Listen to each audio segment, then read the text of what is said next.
Hello, my name is Benjamin Hart. I'm an American attorney and the managing director of Integrity Legal here in Bangkok, Thailand. As the title of this video suggests, we're discussing extra scrutiny associated with Thai visa extension applications. For those who are unaware, if you travel to Thailand on a non-immigrant visa, for example, business visa, O visa, O retirement visa, you may need to extend your status in Thailand. Meanwhile, if you travel to Thailand on a tourist visa or even on an exemption stamp and get 30 days upon arrival, and you want to extend, you're going to have to deal with extension at a Thai immigration office here in the kingdom.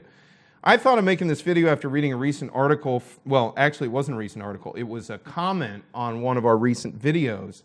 Quoting directly, "I'm not experienced in this field, but I applied for my first non-immigrant O marriage visa, quote unquote, excuse the name, on the 2nd of April in Phetchabun. My application has been sent to Chiang Mai for quote unquote checking. The immigration police also visited my home and neighbors. I don't know if this is normal, but my initial 90-day non-immigrant O visa has been extended by 30 days to allow time for this, what I assume is extra scrutiny." So as we've discussed in other videos, yes, there is a review period of 30 days for a non-immigrant visa extension, especially in the O marriage category, as well as the B visa category, the business visa as well.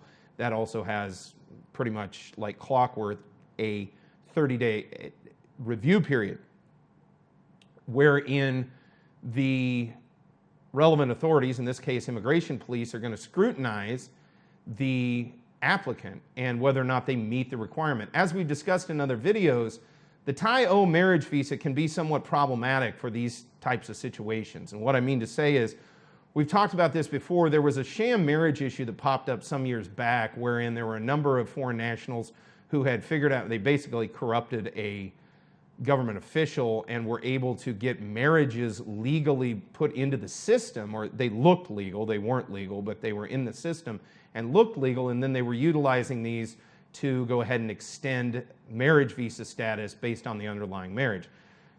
Then, lo and behold, people, mostly women, started turning up at per offices, district offices, to get married themselves, only to find that in the system they were already registered as married, which caused major consternation down the line.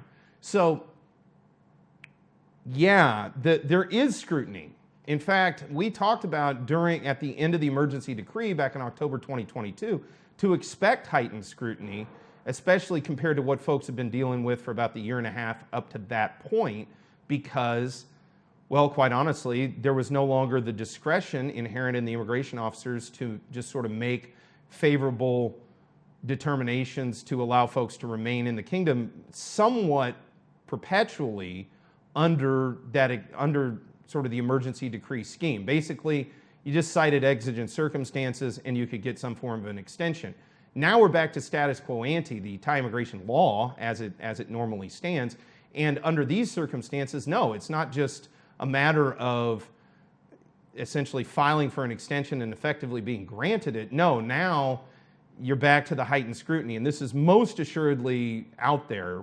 There's tons of scrutiny associated with O marriage visas. So the thing to take away from this video and understand is that, yeah, there is more scrutiny compared to even a year ago for those who are looking to extend their status here in the Kingdom of Thailand.